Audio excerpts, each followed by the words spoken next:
Sejam muitíssimo bem-vindos, queridos alunos do meu curso. Professora Luciana Rangel, a postos para conversarmos sobre o direito ambiental.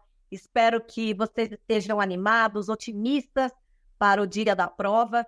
Nós, professores, sempre fazemos questão de revisar aquilo que estatisticamente tem maior probabilidade de incidência nas provas.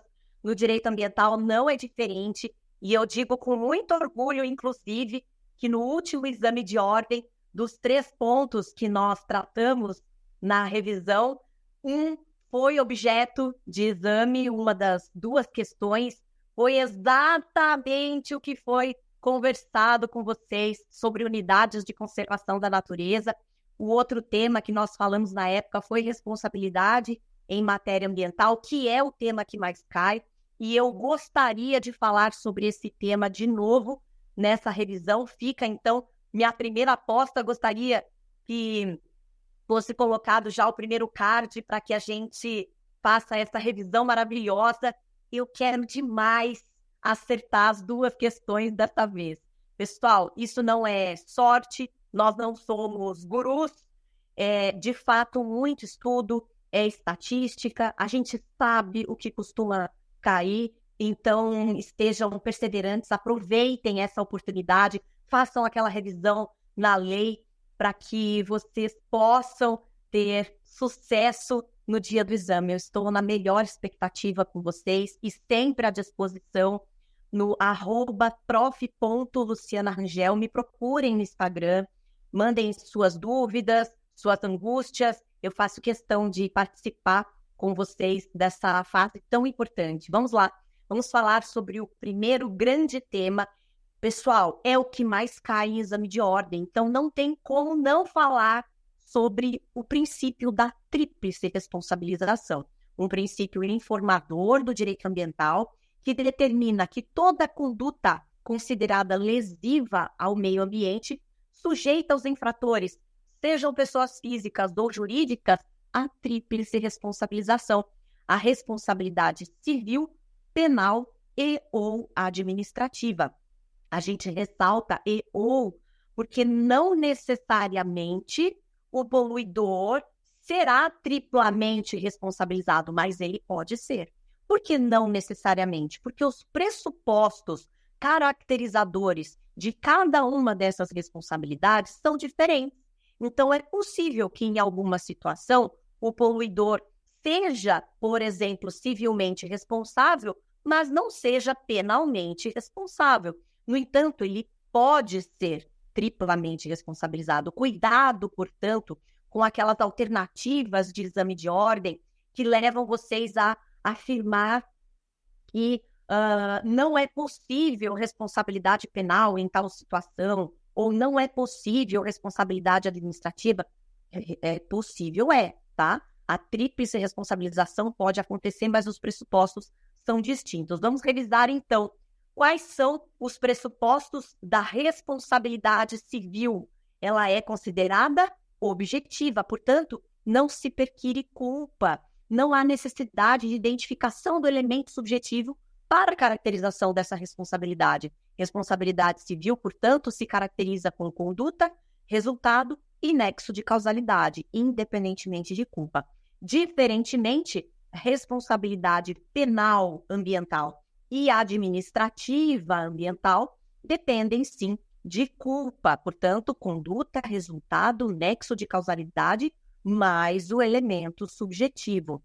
Lembrando que os crimes ambientais estão previstos na Lei de Crimes Ambientais, Lei 9605 de 98, não apenas lá, mas essencialmente lá, e essa lei também trata, de maneira geral, da chamada responsabilidade administrativa, aquela que é caracterizada perante um órgão ambiental competente e instaura um processo administrativo voltado a verificar se houve o cometimento de uma determinada infração e, assim, sancionar esse poluidor. Portanto, se alguém, seja pessoa física ou jurídica, causar poluição, ela está sujeita à responsabilidade penal, caso aquela conduta esteja prescrita, tipificada como crime ambiental, Como o princípio é da tríplice responsabilização, tudo que for crime, acreditem, há uma infração administrativa correspondente. Então, se colocar fogo em área de preservação permanente, por exemplo, é crime ambiental, será infração administrativa. Maltratar animais é crime ambiental? É infração administrativa também. Além do dever de reparar os danos causados, o que acontece no âmbito civil. Portanto, pessoal, responsabilidade penal e administrativa tem característica sancionatória, punitiva, diferentemente da responsabilidade civil, que não tem o viés punitivo. A intenção da responsabilidade civil ambiental é reparar danos causados, é voltar ao status quo ante de forma mais adequada possível, tá? Então, responsabilidade civil é para reparar danos.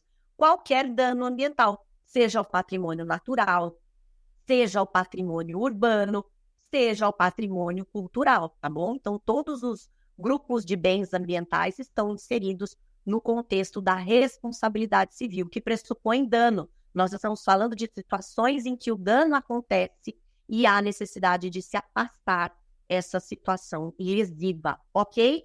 Além disso, sobre prescrição, é importante frisar responsabilidade civil ambiental coletiva, aquela que se dá mediante um processo coletivo, uma ação civil pública, uma ação popular ou um mandado de segurança coletivo, que seja, essa demanda é considerada imprescritível, em razão da natureza jurídica do bem tutelado. Nós estamos falando de um bem considerado direito humano fundamental, está no rol dos direitos fundamentais, é direito à sadia qualidade de vida. Portanto, por essa razão, as demandas civis coletivas, aquelas que visam tutelar o meio ambiente na sua perspectiva de macrobem, essas demandas coletivas são imprescritíveis. Cuidado, demanda civil ambiental que não seja coletiva, que seja individual, como assim, Aquela que a causa de pedir é o dano ao meio ambiente, mas o pedido,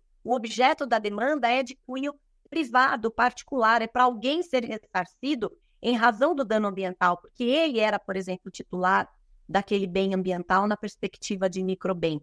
Demandas civis individuais prescrevem, tá?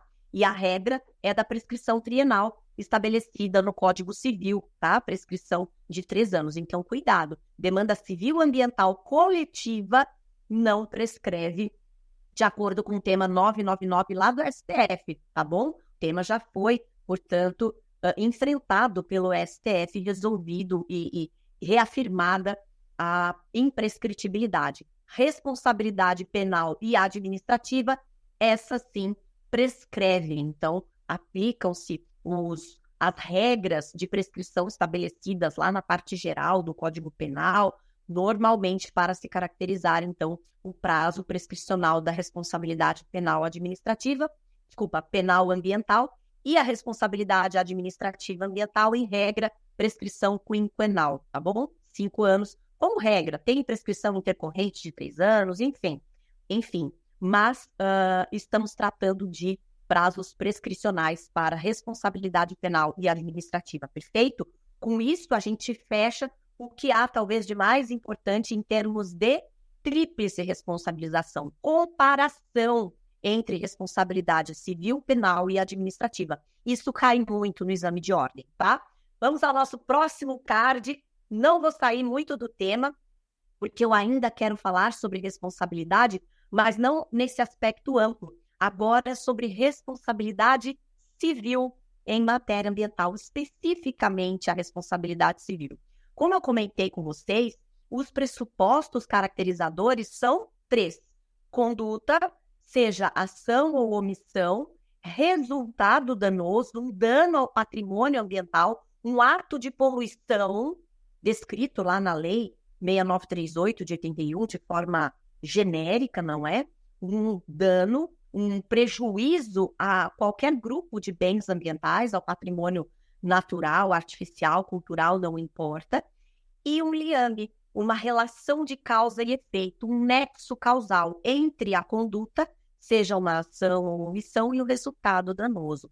Esse nexo de causalidade por estar envolvido em uma situação em que a culpa não é verificada, a responsabilidade civil ambiental é objetiva, então a teoria que estuda o nexo de causalidade, ou as teorias que estudam o nexo de causalidade na responsabilidade civil ambiental são duas, a chamada teoria do risco integral e a do risco criado. Teoria do risco integral diz que o risco assumido pelo agente que causa a poluição, pelo sujeito poluente, o risco é assumido integralmente, não sendo possível que ele alegue as chamadas excludentes de nexo, um caso fortuito, força maior, fato exclusivo de terceiro, uma relação contratual privada, nada disso afasta o nexo de causalidade. Então, teoria do risco integral, essa é a regra. Essa teoria é, em regra, aplicada para definir ou para se verificar o nexo de causalidade como um dos pressupostos da responsabilidade civil ambiental. Cuidado com questões de exame de ordem e colocam como pressupostos apenas o dano, apenas conduta e dano. O nexo é necessário e a culpa não, tá? Pode até haver culpa, mas a culpa não é necessária para a sentença de procedência, perfeito? Portanto, conduta, resultado, nexo de causalidade, em regra, aferido pela teoria do risco integral. Teoria do risco criado se aplica, sim, excepcionalmente, também chamada de teoria do risco administrativo, no caso de responsabilidade civil do Estado, tá? Se, portanto, o poluidor for o Estado, então se aplica a teoria do risco criado e o Estado pode sim alegar um fortuito externo, pode sim alegar um fato exclusivo de terceiro para se eximir, para se afastar do dever de reparar danos ambientais no âmbito civil. Perfeito? Ótimo? Ok, Pro, entendi. O que mais que tem de importante em responsabilidade civil ambiental e que pode estar na prova? Eu estou lembrando de duas súmulas do STJ, essas são minhas apostas, vamos revisar primeiro a súmula 629, que fala que na responsabilidade civil ambiental é possível acumular pedidos de obrigação de fazer, de não fazer e obrigação de indenizar, tá? Então, são três formas de reparação de danos ambientais. Primeiro, a chamada restauração in natura, que é um fazer ou um não fazer para que se restaure, como a própria expressão diz, restaure o ambiente degradado, retornando ao status quo ante. Não sendo possível a restauração, tem-se a compensação ambiental, que é uma tutela pelo equivalente, uma obrigação alternativa, não é exatamente o retorno ao status quo ante, mas também é uma obrigação de fazer ou de não fazer, de natureza ambiental, voltada a reparar de alguma forma o que foi danificado, o que foi poluído. E existe também a indenização, o pagar propriamente. E se discutiu por algum tempo se era possível acumular os pedidos, as obrigações de fazer, de não fazer, com a de pagar. E sim, é possível, desde que essa acumulação se dê justamente para perfazer esse objetivo da responsabilidade civil, que é reparatório. Portanto, é possível acumular, sim, o pagar com o fazer. O dano ambiental possui vários vieses e para cada viés, o juiz pode determinar uma obrigação de fazer ou um pagar e assim por diante. O pagar pode vir, portanto, acumulado ou como única solução, caso não seja possível reparar ou restaurar. E aí essa indenização, logicamente, vem bem mais alta, tá? Isso é súmula, cuidado, é possível acumular as obrigações. E, além disso, a súmula 652, também do STJ, que diz o seguinte: quando o réu, quando o poluidor é a administração pública, em razão de uma omissão, então a administração pública viu o dano ambiental e nada fez, e essa omissão é juridicamente relevante, e o Estado pode sim ser réu e ser condenado numa demanda civil de natureza ambiental. Só que nessas situações, embora exista entre o poder público e o outro poluidor, né, que efetivamente causou ali o dano, exista entre eles uma relação de solidariedade, pessoal, toda vez, anotem isso, toda vez que existe pluralidade de poluidor, A mais B mais C poluíram um curso d'água. A é uma empresa, B é uma pessoa física, C é o Estado por omissão. Viu tudo e não fez nada quando tinha um dever jurídico claro de agir naquela situação. Nós temos 3 réus, 3 poluidores. A relação que se estabelece entre eles é de solidariedade. Solidariedade, lembrem disso. A solidariedade determina o quê? Que cada um, A, B ou C, responde pela integralidade do dano. Então, se apenas A estiver no polo passivo da ação, ok, ele vai responder por todo o dano e depois, numa via regressiva, numa demanda autônoma, ele vai cobrar o seu direito de regresso. Mas ele pode responder sozinho, porque cada um é responsável pela integralidade do dano, porque a relação que se estabelece entre eles é de solidariedade. O mesmo acontece para o Estado, mas a súmula diz que no momento de executar essa decisão de procedência, essa decisão condenatória, então a execução para o Estado deve se dar de modo subsidiário. Então, primeiro se executa a pessoa física e a pessoa jurídica, no meu exemplo, A e B, e C, que é o Estado, será executado por último. Então, existe uma ordem de preferência. Por isso, a execução subsidiária em relação ao Estado. Cuidado com isso, súmula 652. Então, a gente faz também uma super revisão desse tema responsabilidade civil ambiental, que, sem dúvida, é um dos que mais cai. A tríplice responsabilização é o tema mais cobrado, tá? Vamos ao nosso próximo card, o terceiro dessa revisão. E a minha aposta agora é sobre política nacional de resíduos sólidos. Queridos, existem algumas políticas ambientais setorizadas no plano nacional. Política nacional de recursos hídricos, de mudanças climáticas, de saneamento básico, política nacional urbana, são várias. Política nacional de mobilidade urbana, mas algumas o exame de ordem gosta bastante. E a de resíduos sólidos, o exame de ordem gosta demais. Foram ao menos 4 questões, se nós formos considerar talvez nos 10 últimos exames. Isso é bastante. Então, essa é a minha aposta para esse exame de ordem. E sobre política nacional de resíduos sólidos, o que eu gostaria de lembrar com vocês?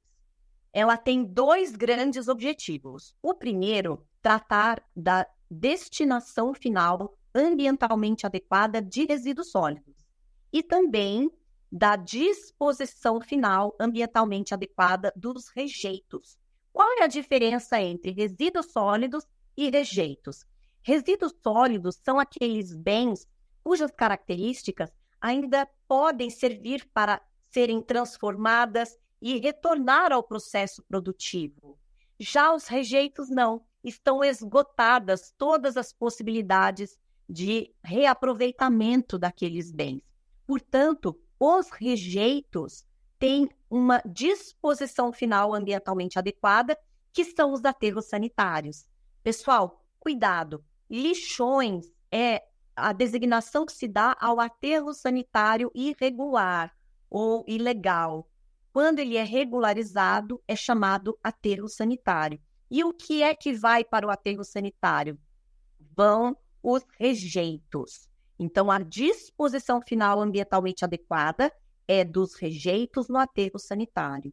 Já a destinação final ambientalmente adequada é dos resíduos. E os resíduos sólidos possuem várias possibilidades de serem reaproveitados para retornarem ao processo produtivo. Bom, sanada essa questão dos 2 grandes objetivos da Política Nacional de Resíduos Sólidos, então é bom lembrar que lá, nesta Lei 12.305, de 2 de agosto de 2010, são estabelecidas diversas diretrizes para a destinação final ambientalmente adequada de resíduos e disposição final ambientalmente adequada de rejeitos, além de outras diretrizes, tá? Mas, dentre elas, existe uma que é muito importante e eu coloquei ali para vocês no card, que é a diretriz da responsabilidade compartilhada entre todos os atores que estão envolvidos nessas questões de tutela de resíduos sólidos.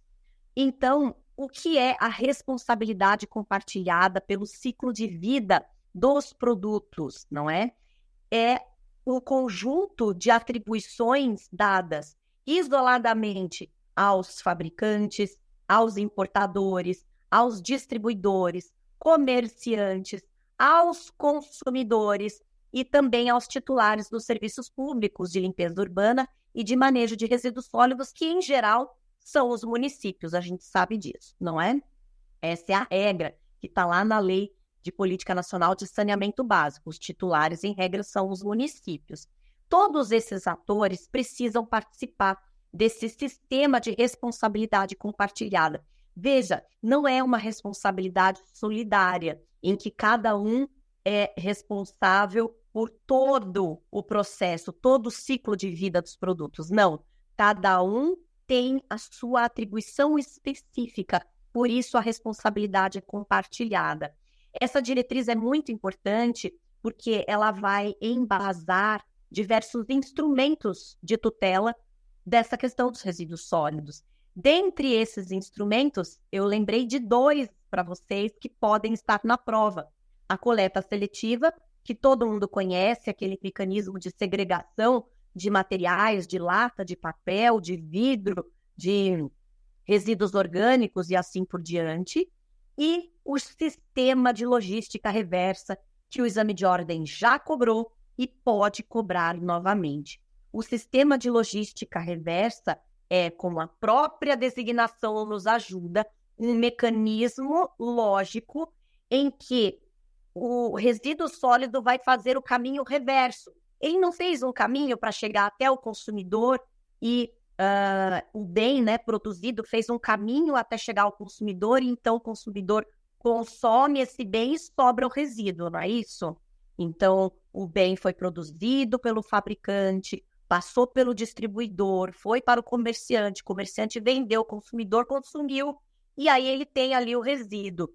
E aí existe a logística reversa justamente para o resíduo fazer o caminho de volta, porque o fabricante ou o importador é que darão a destinação final ambientalmente adequada, ou, se aquele resíduo for um rejeito, a disposição final ambientalmente adequada desse rejeito. Então, é o caminho de volta. O consumidor, portanto, vai pegar aquele resto de medicamento, aquela pilha que não serve mais, e vai devolver ao lojista, ao comerciante. É por isso que nas farmácias, por exemplo, existe lá um recipiente que as pessoas podem levar medicamento que sobra, medicamento vencido, e aí esse comerciante resgata o resíduo, depois encaminha para o distribuidor encaminha para o fabricante ou importador, e eles terão essa obrigação de dar a destinação final ambientalmente adequada dos resíduos. Então é importante que vocês saibam um pouco sobre esse sistema de logística reversa como um dos instrumentos da Política Nacional de Resíduos Sólidos, tá bom? Com isso, eu fico por aqui nessa revisão de grandes temas do direito ambiental que são queridos pelo exame de ordem, e estou com a minha aposta de que eu vou acertar as 2 questões dessa vez, tá bom, meus queridos? Eu desejo excelente prova a todos. Mais uma vez estou à disposição caso precisem tirar alguma dúvida emergencial no @prof.lucianarangel. Um beijo, meus amores, até mais!